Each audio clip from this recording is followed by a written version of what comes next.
안녕하세요. 생활 속 수행 이야기 광우 스님의 신행 에세이 광우입니다. 만나서 반갑습니다.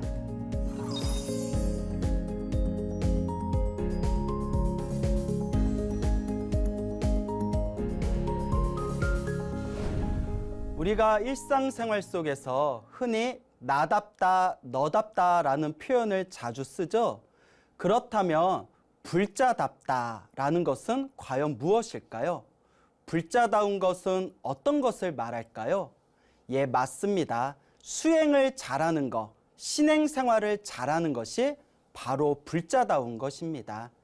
부처님의 법에 대해서 확고한 믿음을 가지고 부처님의 가르침을 잘 닦아 나가는 것, 이것이 바로 신행생활을 잘하는 것이고 이것이 바로 불자다운 것일 겁니다.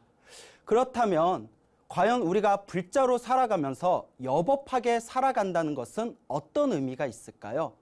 단순히 나홀로 불자로서 여법하게 살아가는 것을 떠나서 우리 주변의 많은 사람들에게 선한 영향력을 미칠 수가 있습니다. 우리가 불자로서 최선을 다하면 정성이 지극해지고 지극해진 정성은 남에게 감동을 줍니다. 남에게 감동을 주게 되면 단순히 나 혼자서만 밝고 깨끗해지는 것이 아니라 우리 주변에 있는 모든 사람들과 세상에까지 선하고 맑고 깨끗한 강력한 힘을 일으킬 수가 있습니다. 얼마 전 대한불교 조계종 중앙신도회에서 주최하고 BBS 불교방송과 법보신문에서 공동 주관한 제7회 신행수기 공모전이 있었습니다. 많은 불자님들께서 소중한 글을 보내주셨는데요. 글 한 편 한 편이 모두 너무나 아름다워서 거룩한 감동을 일으켰습니다. 오늘은 그 중에서도 수상작들을 모아서 우리 불자님들의 거룩하고 소중한 신행의 이야기를 오늘 소개할까 합니다. 우리 불자 여러분들도 다 함께 믿음과 환희심을 일으키는 소중한 시간이 되시기 바랍니다.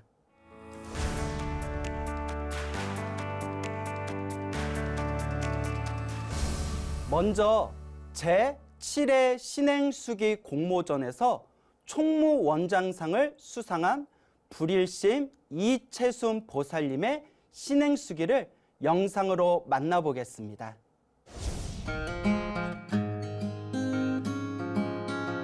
저는 76세 할머니 불자입니다. 35년 동안 한 해도 거르지 않고 다닌 봉정암을 올 봄에 마지막으로 순례하고 해양하려 했는데 코로나19라는 병마가 오는 바람에 가지를 못했습니다. 언젠가는 대형 버스 한 차를 인솔해서 봉정암에 갔는데 3일 동안 아파서 물도 못 먹은 상태라 얼마나 힘이 들었던지 봉정암 사리탑에 올라가서 엉엉 울었습니다. 부처님, 이제 저는 봉정암 못 오겠습니다 하고 막 울었어요. 그런데 탑에서 내가 자장률사다 하는 소리가 들려왔습니다. 수염이 긴 자애로운 모습으로 웃고 계시기에 부처님하고 벌떡 일어나는 순간 사라지셨습니다. 그런데 그때부터 몸이 새털처럼 가벼웠습니다. 그 뒤론 봉정암을 갈 때면 힘이 들지 않고 몸도 건강해졌고요. 덕분에 저는 봉정암 가는 일이라면 자다가도 벌떡 일어나 신도님들을 안내했지요. 지금까지 그때 인연들이 이어지고 있어 항상 즐겁게 살고 있습니다. 2014년에는 도반 2명과 셋이서 7일 동안 용맹정진 기도를 하러 봉정암에 갔습니다.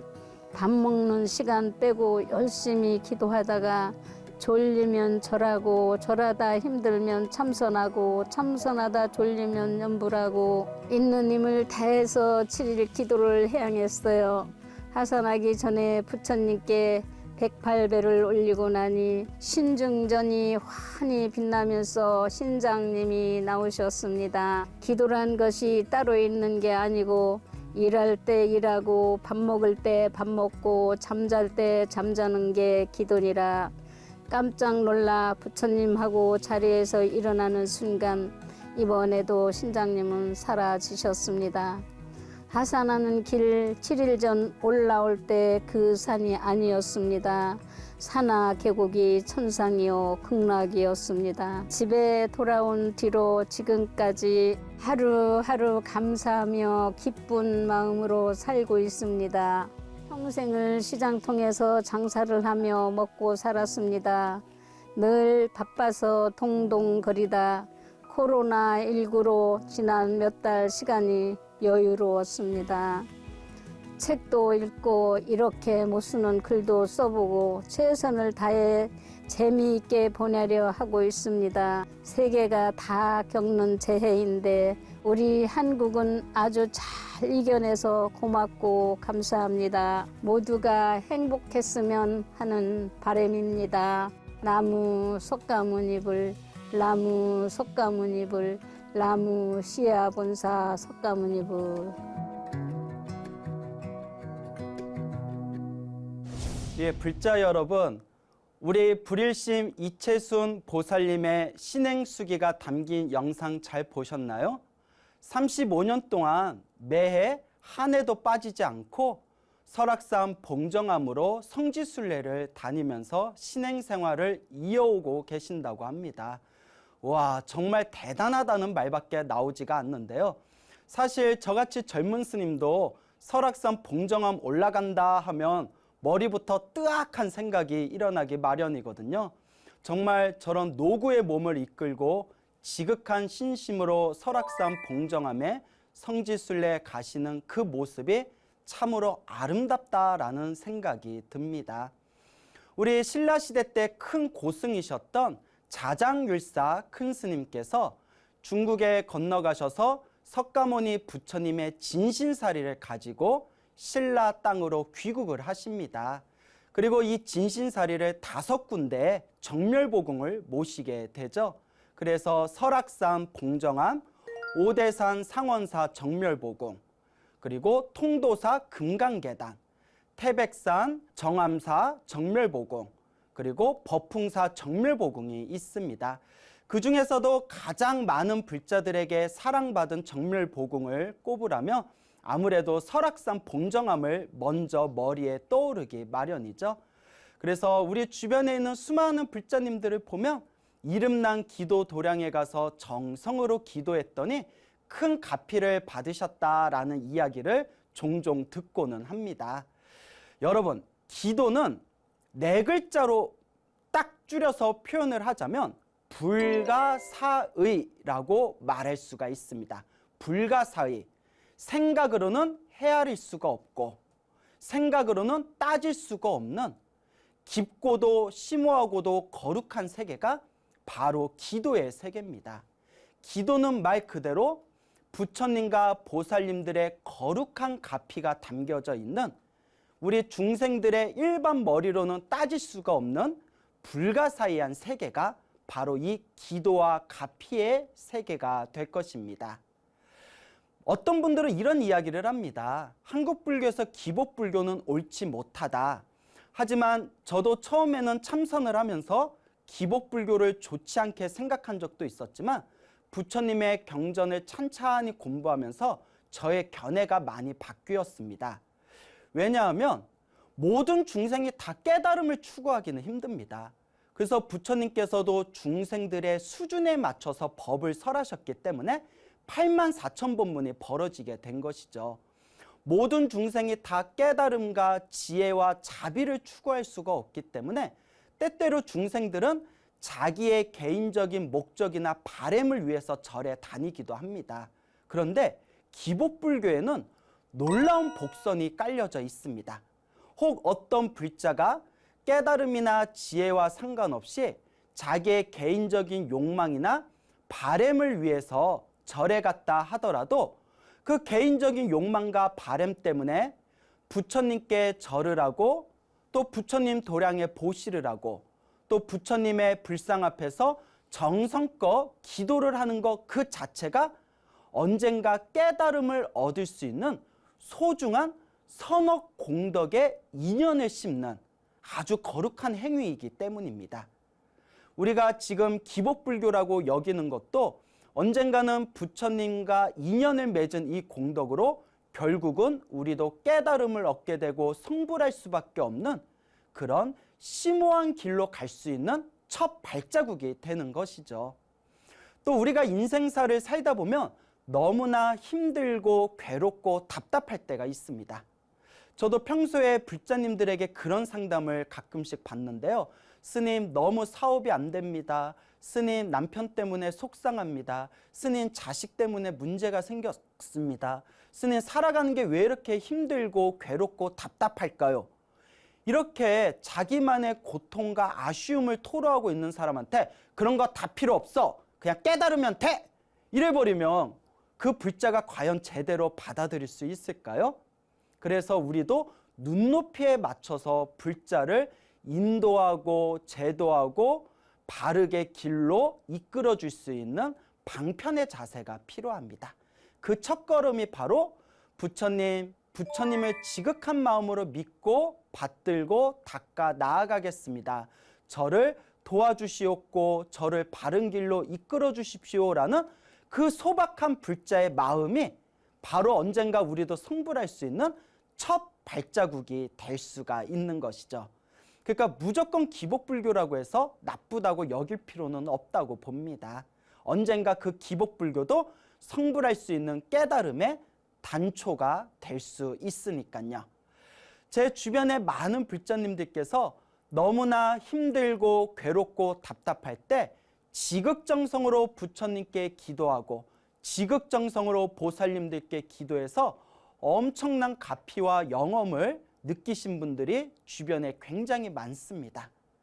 우리 지금 불일심 이채순 보살님의 이 신행수기 영상에도 봤지만 너무나 힘들고 몸이 피곤하고 너무나 답답했을 때 호련히 자장율사의 목소리가 들리기도 했고 호련히 싱중당에서 호복신장의 목소리가 들리기도 했듯이 인간의 의식으로는 감히 따지고 헤아릴 수 없는 불가사의한 세계가 분명히 기도에 함축되어져 있습니다.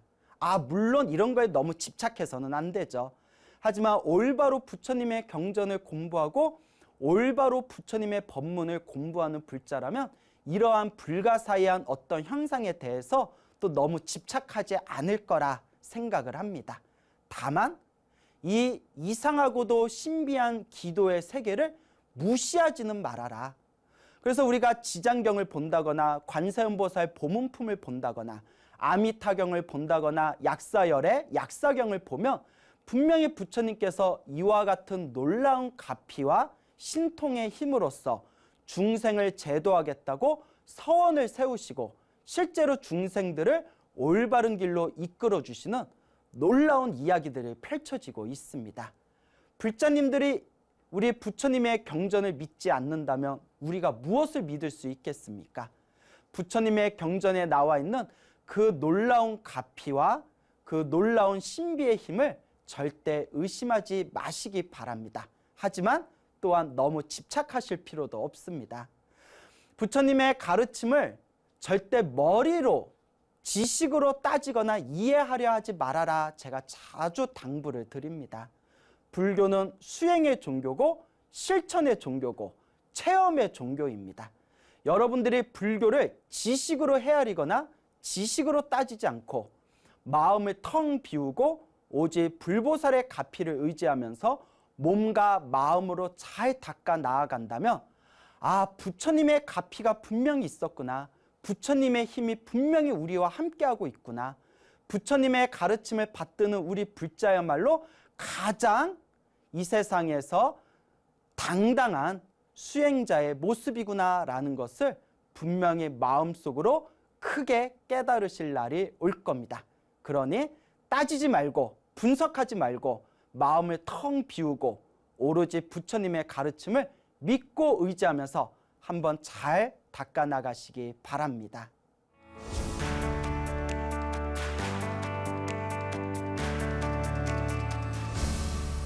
자, 이어서 제7회 신행수기 공모전에서 포교 원장상을 수상한 문수월 이을섬 보살님의 신행수기를 영상으로 만나보겠습니다.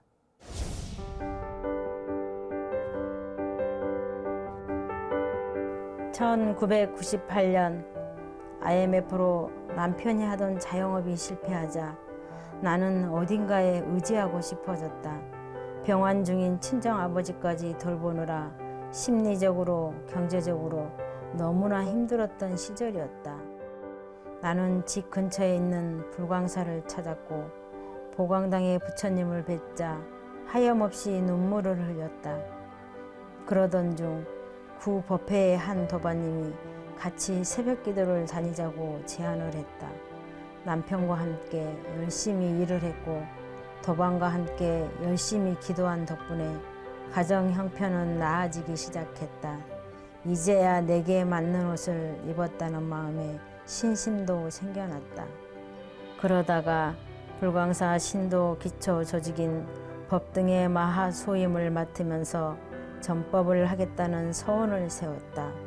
직장 생활로 바쁜 법등 식구들을 위해 기도 안내장이나 법회보를 우편으로 발송했고 일요 법회의 날이면 빠지지 않고 법회에 먼저 나가 웃는 얼굴로 도반들을 맞이했다.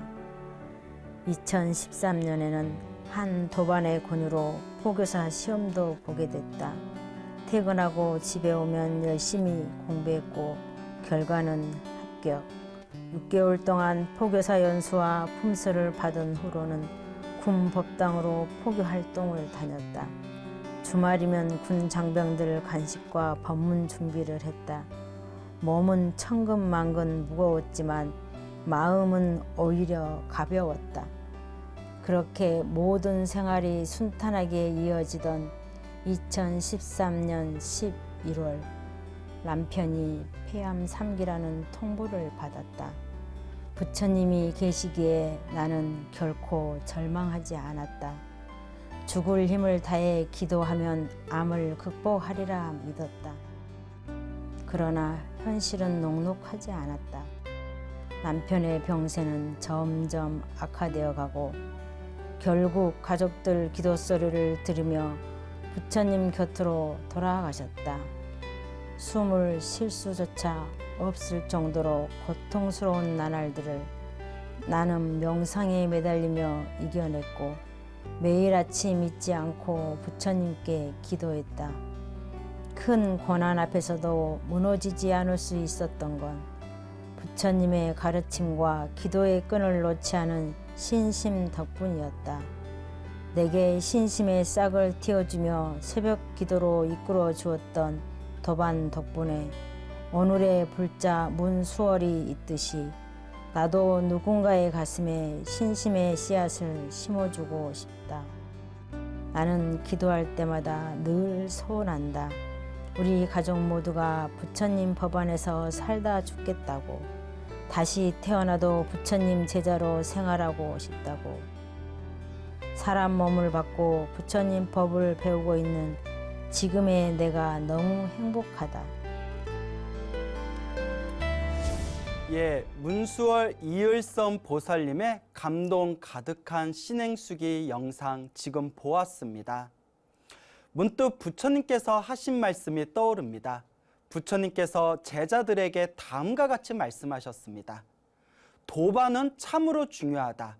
좋은 도반을 만나는 것은 도를 이루는 전부이다 라고 말씀하셨죠. 우리 중생들이 살고 있는 세계를 사바세계라고 합니다.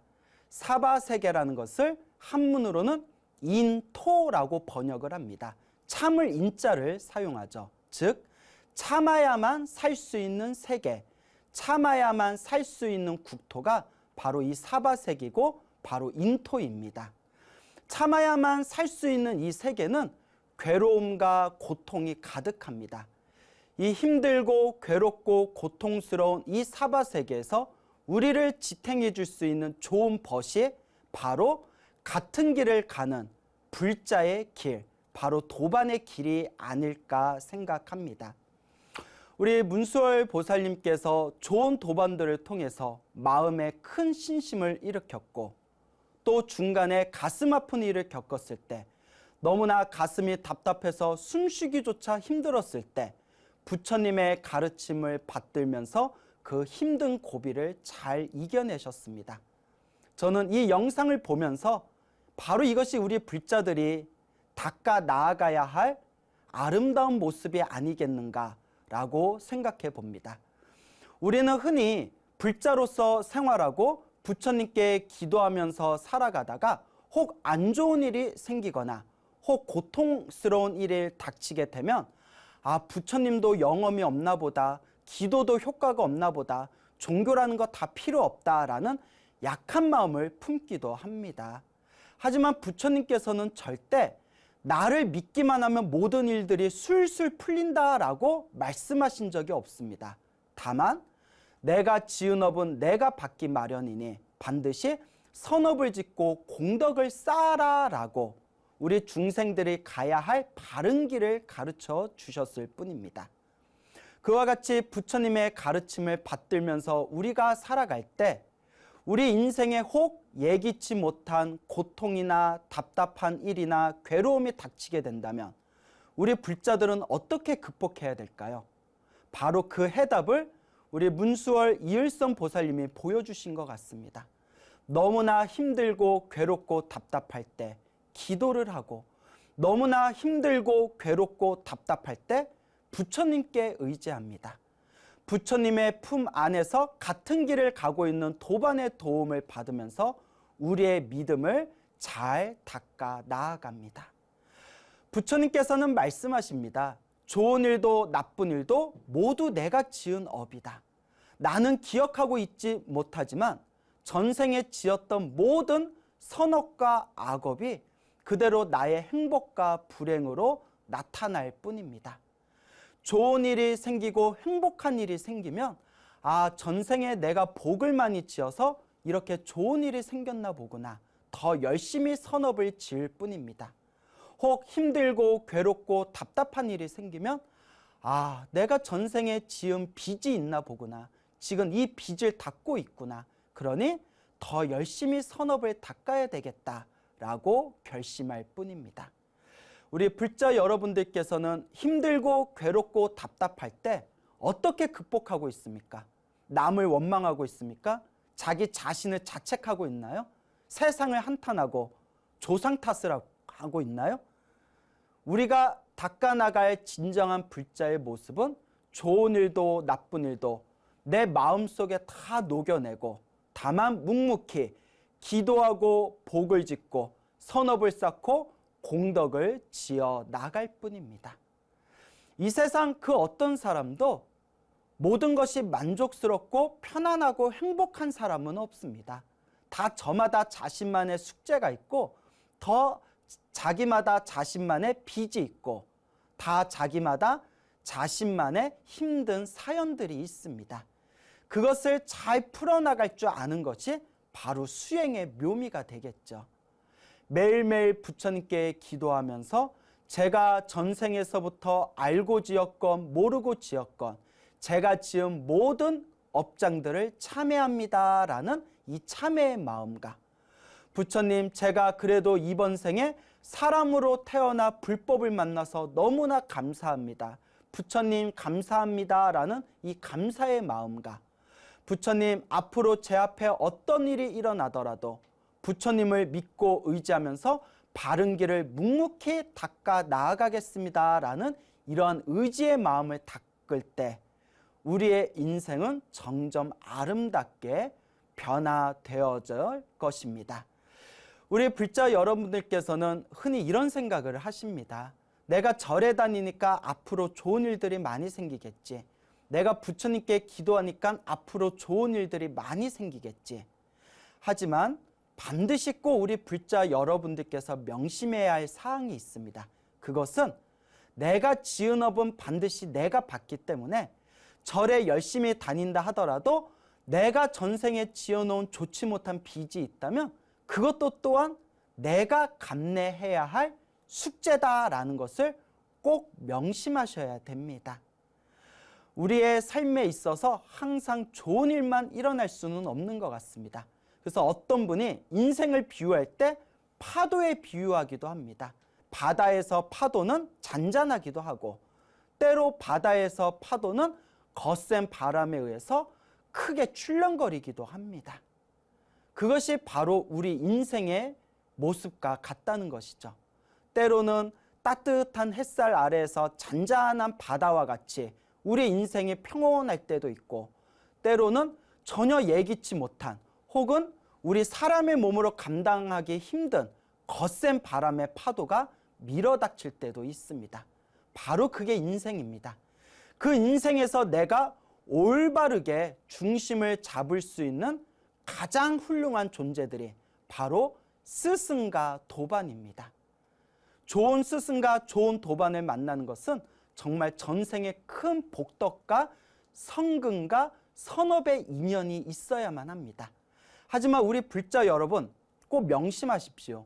내가 좋은 스승과 좋은 도반을 만나고 싶다고 해서 저절로 만나지는 게 아닙니다. 내 스스로가 좋은 스승과 좋은 도반을 만날 수 있을 만한 스스로의 자격을 갖추게 될 때 그때 나도 좋은 도반을 만날 수가 있는 겁니다. 여러분들 주변에는 좋은 친구와 좋은 도반이 있습니까? 혹시 좋은 친구와 좋은 도반이 느껴지지 않는다면 자기 자신이 과연 남에게 좋은 친구이고 좋은 도반인가를 먼저 반성해 보면 어떨까요? 내 자신의 마음이 잘 갖추어졌을 때 내 주변에서 그 아름다운 향기에 이끌려 좋은 스승과 좋은 도반도 모여들기 마련입니다. 세상에서 가장 위대한 좋은 스승과 좋은 도반은 바로 불보살님입니다. 여러분들의 마음을 깨끗이 맑게 하고 항상 부처님을 생각하고 항상 보살님을 생각하면서 정진하고 수행에 나아간다면 여러분들의 삶을 더욱더 아름답게 꽃피울 수 있을 겁니다.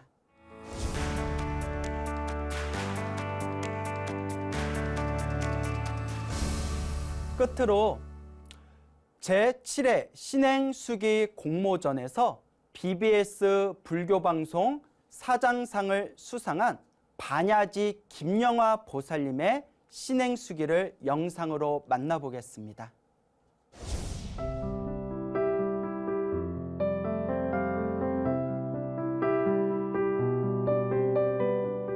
남편의 사업도 뜻대로 되지 않고 아이들도 직장을 구하지 못해 기도에 대한 회의가 들 무렵 코로나19가 대구를 덮쳤다. 하룻밤 자고 일어날 때마다 수십 명, 수백 명의 확진자가 생겼다. 누구나 불안하기는 마찬가지였겠지만 암 수술 후 면역력이 예전만 못한 남편 걱정으로 늘 노심초사하던 나는 기도를 시작했다. 우리 가족과 대구 시민을 지켜주십사 저녁마다 간절하게 기도했다. 막무가내로 기도하던 차에 제대로 해야겠다는 생각이 들어 불교 방송을 찾아보았다. 반찬을 만들거나 설거지를 할 때 습관처럼 법문을 들었다. 법문을 계속 듣다 보니 어설펐던 믿음이 조금씩 자리를 잡았다. 법문은 등한시하고 기도에만 치중했기에 나의 신행생활은 뿌리가 약했던 모양이다. 절에 갈 수가 없어 집에서 기도를 해보니 기도도 수행이 될 수 있겠다는 생각에 이르렀다. 천수경, 금강경, 반야심경을 독송해보니 기도를 거듭할수록 들떠있던 감정이 조금씩 가라앉았다. 집에서 기도를 시작하면서 발언문도 적었다. 중구난방으로 이것저것 해주십사 매달렸던 때와 달리 기도가 점차 정돈되었다. 5년 전 남편이 위암 수술을 했던 때가 떠오른다. 수술실 앞에서 5시간 동안 물 한 모금 마시지 않고 관세음보살님을 불렀다. 퇴원할 때까지 새벽마다 병원 법당에 엎드려 기도했다. 퇴원 후에도 그가 먹을 음식을 만드는 것이 내게는 기도였고 그는 수행하듯 치료식 기간을 견뎠다. 지금 코로나19로 인해 집에서 기도하는 날들도 절박했던 그때와 닮았다. 한동안 머뭇거렸던 신행생활이 다시 제길을 찾았다. 삶의 고비마다 놓치지 않고 했던 기도가 쌓여 신행생활도 조금씩 여물어 가나 보다. 맹렬했던 코로나19의 확산세가 조금은 누그러졌다. 사회적 거리두기로 사람들과의 물리적 거리는 멀어졌지만 그동안 부처님법과는 한층 더 가까워졌다. 이제는 어떤 어려움에 맞닥뜨려도 부처님법과 멀어지는 어리석음에 빠지지 않도록 서원한다. 한 생각을 바꾸니 세상이 다르게 보인다. 하루빨리 코로나19가 종식되어 도반들과 함께 소리 맞추어 마음껏 기도하고 싶다. 가슴이 벅차다. 다 함께 부처님 찬탄할 날을 손꼽아 기다린다.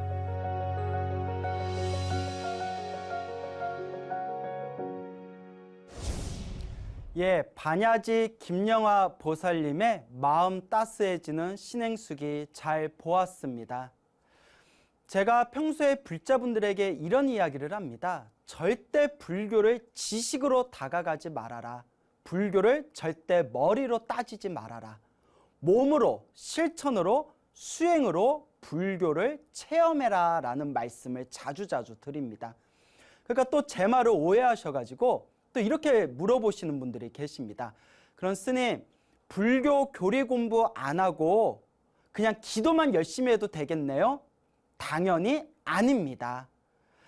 우리가 올바로 기도하기 위해서, 올바로 수행하기 위해서, 올바로 닦아나가기 위해서 가장 중요한 자세가 바로 부처님의 말씀을 잘 이해하는 겁니다. 부처님의 말씀은, 부처님의 경전은 우리 불자들이 길을 걷는 데 있어서 가장 필요한 지도와 나침반과 같은 역할을 합니다.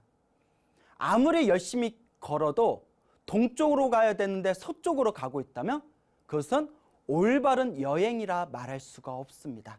그와 같이 아무리 기도를 열심히 해도 부처님 말씀을 의지해서 지혜롭게 기도하지 않는다면 그것은 진정한 기도가 될 수가 없습니다.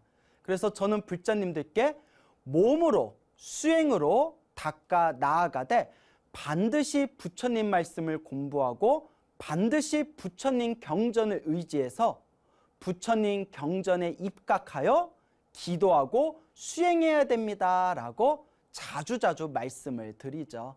그래서 부처님의 경전을 공부하고 부처님의 말씀을 공부하는 것은 말할 필요도 없는 불제자의 가장 기본되는 정신입니다. 그래서 제가 주변에 기도를 많이 하시는 분들을 덜어보기를 하는데 한 가지 특이한 사항을 발견했습니다. 그것은 부처님의 경전을 제대로 이해하지 못하고 부처님의 경전을 제대로 공부하지 못하고 그냥 기도만 하고 그냥 기도빨만 추구하시는 그런 분들이 의외로 조금 부처님이 본래 말씀하시고자 했던 의도와 다른 언행을 펼칠 때가 있습니다. 그것은 그냥 기도를 통해서 어떤 맛을 느끼고 있을 뿐이지 부처님의 진정한 가르침을 잘 이해하지 못하고 있는 것입니다. 그럼 우리가 부처님의 가르침을 잘 이해하기 위해서는 어떻게 해야 될까요? 이미 앞에서 다 말씀드린 대로 부처님의 말씀을 공부하는 것, 부처님의 경전을 바르게 의지하는 것, 이것이 가장 중요한 핵심입니다. 그래서 불교를 공부할 때 우리가 깨달음을 얻는 데 있어서 세 가지 지혜가 필요하다고 합니다. 그 세 가지 지혜가 문, 사, 수. 문, 들음의 지혜. 사, 생각의 지혜. 수, 따끔의 지혜라고 부릅니다. 그래서 우리가 듣고 사유하고 수행하고 닦아 나아갈 때 가장 중요한 첫걸음이 일단 많이 들어야 된다는 겁니다. 우리가 뭘 듣고 우리가 뭘 보고 우리가 뭘 알아야 생각하고 사유하고 수행하고 닦아 나아갈 수 있지 않겠습니까? 그러니까 일단 들어야 됩니다. 자꾸 부처님의 바른 가르침을 듣고 듣다 보면 아무리 어려운 부처님 가르침도 귀가 뻥하게 뚫리게 마련입니다. 근데 우리 불자 여러분들은 얼마나 행복하고 좋습니까? 옛날 노보살님들 말씀을 들어보면 아무리 스님들 법문을 듣고 싶고 부처님 말씀을 듣고 싶어도 들을 기회가 많지가 않았다고 합니다. 특히 지방에서 사찰을 다니시는 그런 불자님들께서는 부처님의 가르침, 경전을 공부하기가 쉽지가 않았다고 합니다. 근데 지금 세상이 얼마나 좋아졌습니까? 지금 우리 BBS 방송을 보고 계시는 우리 불자님들, 라디오 탁 틀면 그 자리에서 바로 부처님의 법음을 들을 수가 있고, TV 탁 틀면 그 자리에서 훌륭하신 스님들의 법문을 들을 수가 있지 않습니까? 여러분들이 얼마든지 쉽고 편안하게 공부할 수 있는 시대가 지금 펼쳐진 것입니다. 그러니까 자꾸 들으셔야 됩니다. 자꾸 부처님의 가르침을 듣고 자꾸 부처님의 가르침을 가까이 할 때 여러분들의 생각의 폭은 점점 깊어지게 될 것이고, 여러분들이 올바르게 수행할 수 있는 바른 이해가 생기게 될 것입니다. 그렇기 때문에 들음의 지혜, 듣는 지혜, 생각의 지혜, 생각하는 지혜, 따끔의 지혜, 닦아 나가는 이 지혜, 문, 사, 수, 이 세 가지 지혜를 결코 마음에서 잊지 마시기 바랍니다. 우리 반야지 김영하 보살님께서 갑작스럽게 닥친 여러 가지 힘든 상황에서 기도하면서 스님들의 소중한 법문들을 들으면서 자신의 마음을 잘 닦아 나갔습니다. 부처님의 말씀, 경전을 공부하면서 내 이해의 폭을 넓히게 되고, 또 아는 만큼, 보이는 만큼, 들리는 만큼 그 마음을 가지고 끊임없이 수행하고 기도하고 닦아 나아가면서 자신의 마음을 점점 편안하게 내려놓을 수가 있었습니다. 이것이 바로 불자의 올바른 자세입니다. 힘들고 괴롭고 답답할 때 먼저 부처님의 가르침에 가만히 귀 기울여 보시기 바랍니다.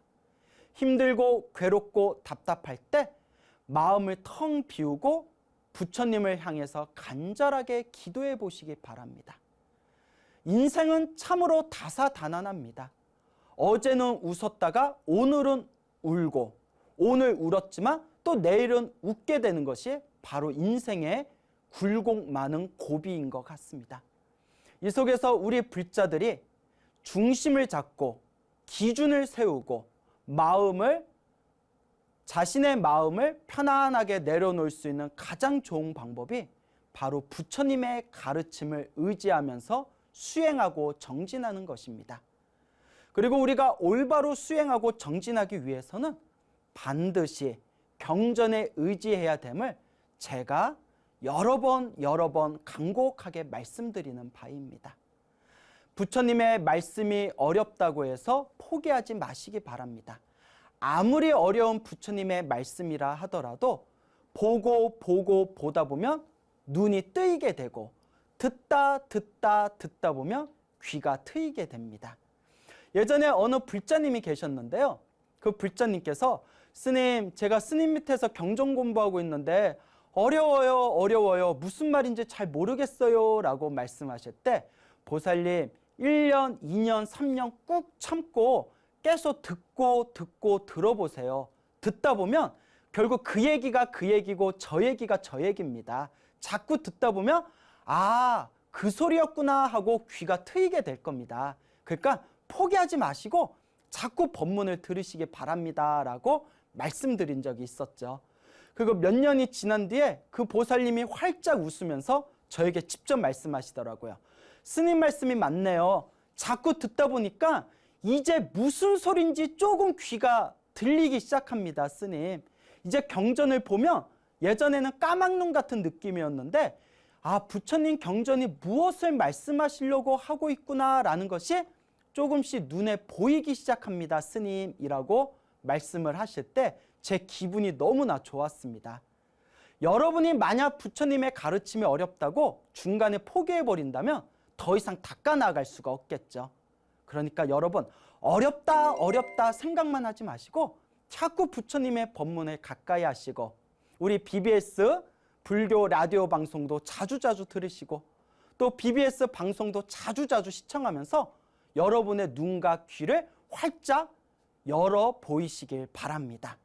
이와 같이 닦고 닦아가면 이번 생에는 무슨 말인지 이해가 안 되던 부처님의 그 말씀이 내 마음자리에, 내 업식에 그대로 저장이 돼서 이번 생에 부처님 말씀이 무슨 말인지 하나도 이해가 안 된다 하더라도 그것이 다 선업이 되어 다음 생에 지혜총명하게 태어난다고 합니다.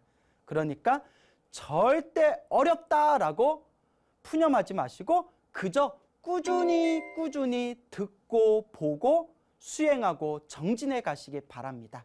부처님의 가피는 늘 여러분들과 함께하고 있습니다.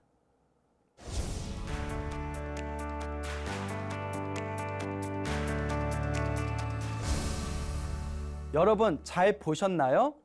부처님 경전에는 화살에 대한 비유가 있습니다. 우리 중생들이 인생을 살아가면서 어쩔 수 없이 한 번의 화살을 맞을 때가 있습니다. 그런데 한 번의 화살을 맞았을 때 집착하고 망상을 일으키고 어리석음을 일으키게 되면 두 번째, 세 번째, 네 번째 끊임없이 화살을 맞게 된다고 합니다. 하지만 어쩔 수 없이 우리가 닥치게 된 이 화살을 우리가 지혜로서 잘 이겨낼 때 우리는 두 번째, 세 번째, 네 번째 화살을 피할 수가 있게 됩니다. 우리 중생들의 인생을 살아가다 보면 어쩔 수 없이 갑작스럽게 화살을 맞을 때가 있죠. 마치 지금의 코로나처럼요. 지금 많은 분들이 힘들어하고 답답해하고 있습니다.